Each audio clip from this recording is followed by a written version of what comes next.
Hey there, my name's Mary Sheila, and I've been a nutrition professional for over 15 years now. And I wanted to talk about oxalates, which is a pretty hot topic today, and just share my thoughts because I've had a lot of people ask me what I think.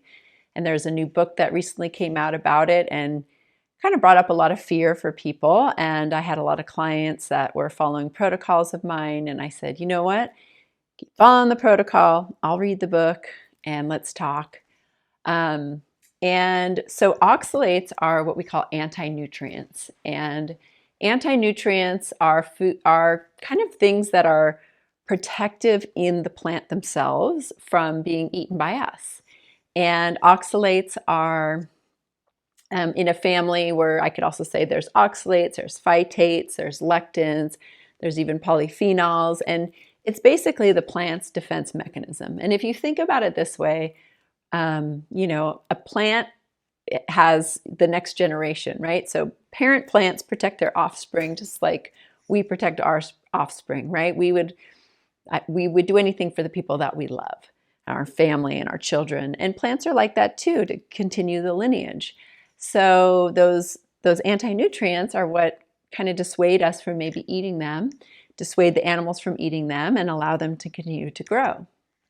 So those anti-nutrients can bind onto minerals, protecting them for the little baby plant. So with a diverse diet comes a diversity of anti-nutrients, regular nutrients, all kinds of things. And I think what is happening today and why oxalates are important and being talked about is because of the different fad diets that are out there, and some of them can really mean that people are eating a lot more of these things that maybe just played a minor role in our diet. Now I'm going to just share a little bit about my journey with oxalates. The first time I learned about oxalates was, and I didn't know what to call them at the time, was when I was in my 20s and I was going on a little camping trip, and we were going to learn about animal tracking and building shelters, and I was into that for a long time. There's some of my baskets. I was a basket weaver for many years. And so I was on this trip, and on our way there, we stopped at the market and there probably wasn't even Whole Foods back then. And I got a big thing of Swiss chard. And I was sitting in the seat and I grabbed a piece of the leaf and I chewed it up and swallowed it down. And I felt like I had cut my throat and it hurt. And I was like coughing, and it was really uncomfortable. And it was really uncomfortable till probably about the next day, at least for a couple hours. And I was like, oh my gosh, like that really hurt. And I didn't know what it was, but I'll tell you what, that plant dissuaded me because I've never eaten Swiss chard raw again because I remember that feeling and it did not feel good. Fast forward a few years later when I started working as a nutrition consultant, which I've been doing for 15 years now. And a first few of my clients had a lot of vulvar pain, which is pain in their bladder and vaginal region. And that was, at the time, and still when I have a client that is something that I am not super familiar with, I dive into the research and I found, oh, okay, this is from oxalates. And high oxalate foods that don't quite break down, which there is a percentage of the population that just does not process oxalates well, that they would build up in the bladder and create pain, just like in my throat, but in the bladder region and throughout the vaginal canal. And that is also another very painful experience. So they were not eating a lot of oxalates and eating a low oxalate diet. So oxalates form a strong bond with minerals, sodium, potassium, magnesium, and calcium.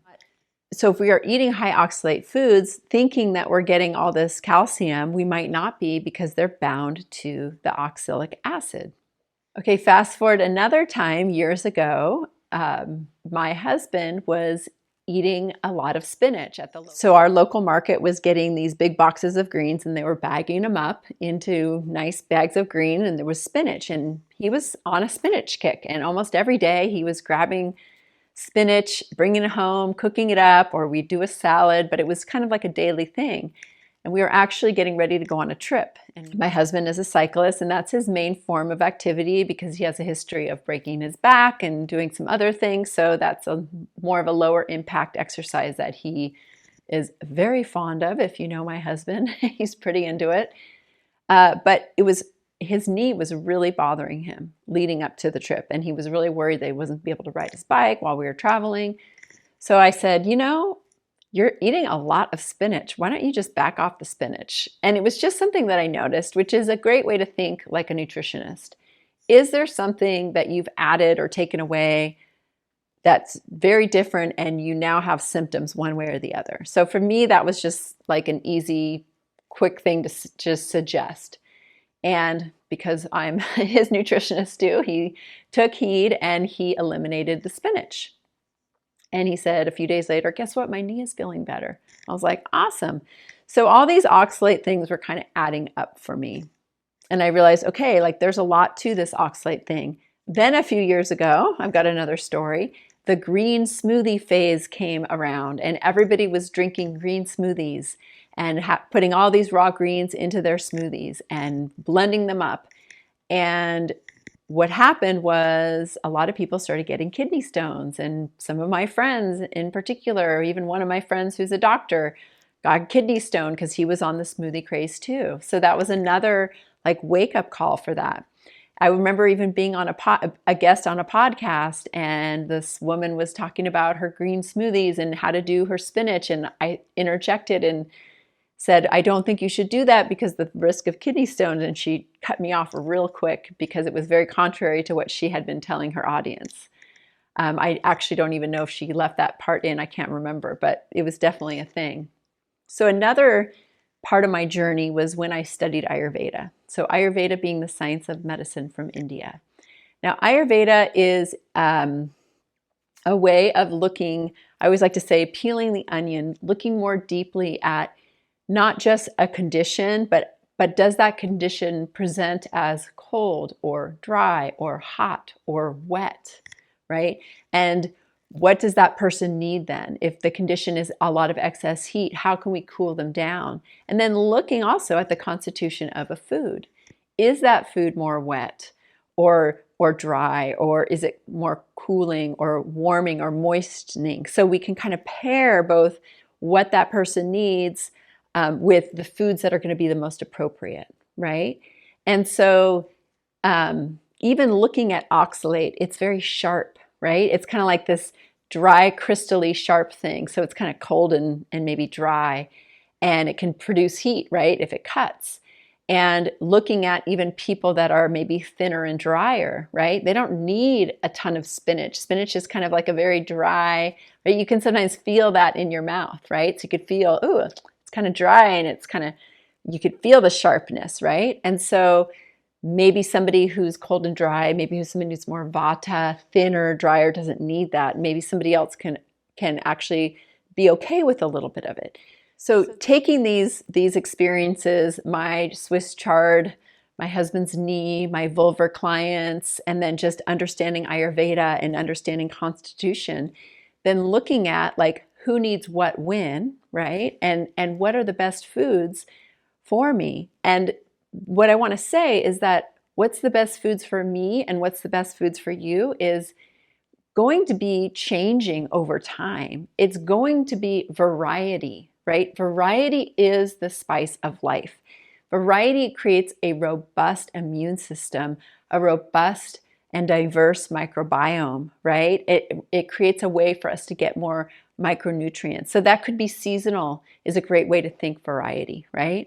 And what really was interesting for me in the book that I was reading recently about oxalates, which I thought was a great book, but was that many of the examples came from people that were in a very narrow path of their diet.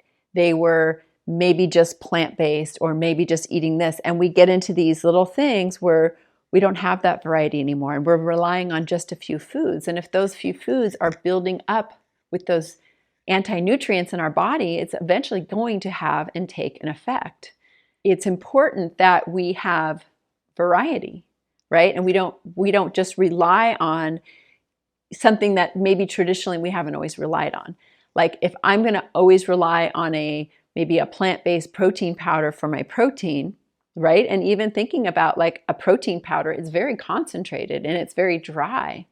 And if I'm relying on that day in and day out for my protein, what might I be missing, or what might I be getting too much of as a result? So one of the things I do like to say to my clients and my students is, or even with my friends, so I remember one day a friend of mine, we just had a few minutes to talk, and she's like, oh, I wanted to tell you, I'm going to become a vegetarian, or I think maybe even a vegan. I'm going to become a vegan. I'm going to become plant-based. I'm really excited. I can't wait to do this. And I know this person, and she's struggled with a little bit of depression and a little bit of energy production. She kind of had lower energy. And I said, okay, well, I think that's great, but be a flexitarian. If you feel like you're craving that chicken soup or that whatever else another time, have it. You don't have to get stuck in, being that way, even if you decide you need something differently, right? So that's important, I think, for all of us. And I want to just say a couple other things. And I think when it comes to something like oxalates or any of the anti-nutrients, if they start to add up and create a situation where they are circulating through the blood, we have to look at the integrity and the health of the gut. That is critical and key, and probably more of a root cause. We need diversity, we need variety, we need to sometimes back off. Some people genetically just shouldn't have spinach and chard and beet greens. They're too high oxalate. There's a whole other world of greens out there besides those. So enjoy the other ones, but also we need to look at the gut and healing and the health of the gut. So I have also created a free mini class on soaking and sprouting where you can learn more about how to minimize these anti-nutrients like oxalates, lectins, phytates, and even the polyphenols, and how to make sure that we are liberating the vitamins and minerals in the process. I mean, here's the thing. For many millions of years, we were hunters and gatherers. We followed our food. We followed the season. So we ate what we could find, right? Or kill. Then we settled down with agriculture, right? And we learned how to corral the animals and grow crops. And that changed everything. But here's the other thing is when we started eating things like wheat, we certainly did not take the wheat berries and put them through a mill and then pat them into tortillas, because that was not very absorbable and digestible to our human body.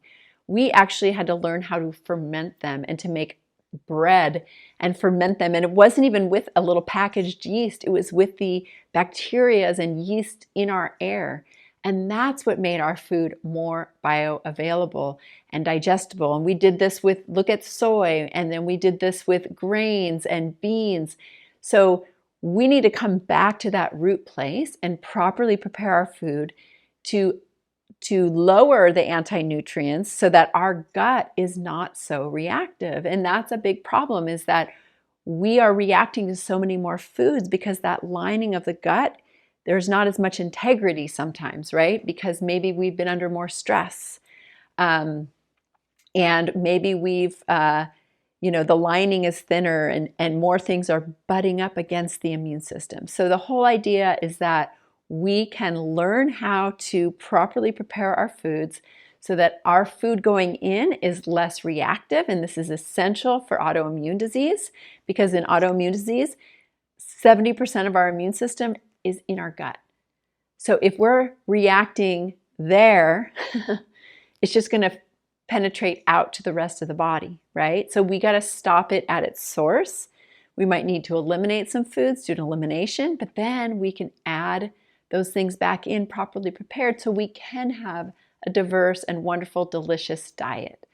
So diversity is enjoyable, it's fun, and fun because it's fun to eat delicious foods. We might have to let go of some foods that we just can't tolerate, but we can learn which ones they are, especially when we eliminate and then add back in, and we can feel it because we're more sensitive.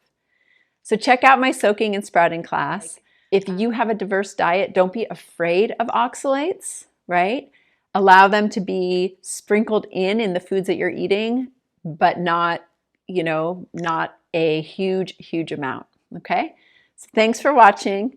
I'd love to know your comments or thoughts on this. So comment below and subscribe to my page, and I'll see you next time. And grab my soaking and sprouting class. It's free and I'm super excited about it.